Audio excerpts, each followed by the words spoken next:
Guys, അപ്പോൾ ഞാൻ വീണ്ടും വന്നിട്ടുണ്ട് കേട്ടോ പുതിയൊരു വീഡിയോ ആയിട്ട്. അപ്പോൾ ഇന്നത്തെ നമ്മുടെ വീഡിയോ എന്ന് പറയുമ്പം ഇന്ന് നമ്മളൊരു പൊതിച്ചോറ് കെട്ടാൻ പോകാൻ കേട്ടോ. ഓൾറെഡി അല്ലാണ്ട് നമുക്ക് കുറച്ച് പൊതിച്ചോറ് ഉണ്ടാക്കണമായിരുന്നു. അപ്പോൾ ഞാൻ കരുതി എനിക്കുള്ളൊരു പൊതിച്ചോറാക്കാമെന്ന്. അപ്പോൾ രാവിലെ ഞാൻ എഴുന്നേറ്റ് വന്നപ്പോൾ കുറച്ച് ലേറ്റായിപ്പോയി, വളരെ കുറച്ച് ലേറ്റായിപ്പോയി. അതുകൊണ്ട് തന്നെ അമ്മ എന്താ പറയുക കൂട്ടാനെല്ലാം സെറ്റാക്കി വെച്ചേക്കുമായിരുന്നു. അതുകൊണ്ട് എനിക്ക് അതിനൊന്നും വീഡിയോ എടുക്കാൻ പറ്റിയില്ല. ഒപ്പം നമ്മൾ ചോറൊക്കെ ഇട്ടിട്ടുണ്ട്. ചോറിട്ടപ്പോൾ കുറച്ച് കൂടിപ്പോയി. കാരണം എനിക്ക് നമ്മൾ അല്ലാണ്ട് വിളമ്പുന്ന പാത്രം ഉണ്ടല്ലോ, അതിൽ അല്ലാണ്ട് വേറെ പാത്രത്തിൽ വിളമ്പുമ്പം എനിക്ക് എത്ര ക്വാണ്ടിറ്റി വിളമ്പണമെന്ന് അറിഞ്ഞുകൂടാ. അതുകൊണ്ട് കുറച്ച് കൂടി പോയിട്ടുണ്ടായിരുന്നു.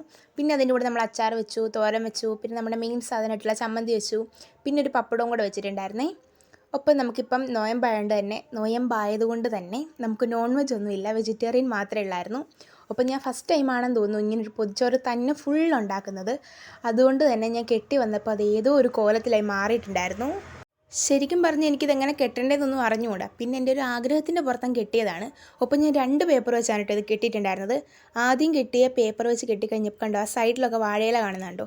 അതുകൊണ്ട് ഞാൻ വീണ്ടും ഒരു പേപ്പറോട് എടുത്ത് വെച്ചിട്ടാണ് അത് കെട്ടിയത്. അപ്പോൾ പിന്നെയും കുറച്ചുകൂടി സെറ്റായിട്ടുണ്ടായിരുന്നു. പിന്നെ എങ്ങനെയാണെങ്കിലും നമുക്ക് കഴിച്ചാൽ പോരെ. പക്ഷേ കെട്ടി വന്നപ്പോൾ ഒരു മുതുക്ക് പൊതിച്ചോറായിട്ടുണ്ടായിരുന്നു കേട്ടോ. അപ്പോൾ പിന്നെ നമ്മൾ ഉച്ചയ്ക്ക് ഒരു 2:30-3 മണിയൊക്കെ ആയപ്പോഴാണ് നമ്മൾ അഴിക്കുന്നത്. രാവിലെ ഒരു 10 മണിയൊക്കെ ആയപ്പോൾ കെട്ടി വെച്ചതാണ് കേട്ടോ. പക്ഷെ നല്ല മണം ഉണ്ടായിരുന്നു. എന്താ പറയുക, ഞാൻ ഈ സ്കൂളിൽ ഈ ഇടയ്ക്ക് എന്നൊരു ദിവസം പൊതിച്ചോറ് കൊണ്ടുപോയ ടൈമിലാണെങ്കിൽ എനിക്കിത് തുറന്നപ്പോൾ മണമൊന്നുമില്ലായിരുന്നു. പക്ഷേ ഇന്ന് അടിപൊളി മണം ഉണ്ടായിരുന്നു. നല്ല മണം ഉണ്ടായിരുന്നു. പിന്നെ നമ്മൾ എന്താ പറയുക, ഞാനത് പച്ചടി വെക്കാൻ മറന്നു പോയിട്ടുണ്ടായിരുന്നു. അപ്പം നമ്മൾ അതുകൂടെ വെച്ചിട്ടുണ്ടായിരുന്നു. പിന്നെ എൻ്റെ സൗണ്ട് സെറ്റായെന്നാണ് തോന്നുന്നത്. ഇപ്പം വലിയ കുഴപ്പമില്ല, എങ്കിലും ഇടയ്ക്കിടയ്ക്ക് സൗണ്ട് പോകുന്നുണ്ട്. ഒപ്പം നമ്മൾ അത് കഴിക്കുന്നുണ്ട്. അടിപൊളി ടേസ്റ്റായിരുന്നു ഗൈസ്. എന്താ പറയുക, ഇനി നമുക്ക് ഈ നോയമ്പൊക്കെ കഴിഞ്ഞിട്ട് നമുക്കൊന്നുകൂടി അല്ലാണ്ട് എല്ലാ കൂട്ടാനും വെച്ച് നമുക്കൊന്നുകൂടെ കെട്ടണം. ഒപ്പം എൻ്റെ പൊതിച്ചോറ് കാലിയായിട്ടുണ്ട് കേട്ടോ.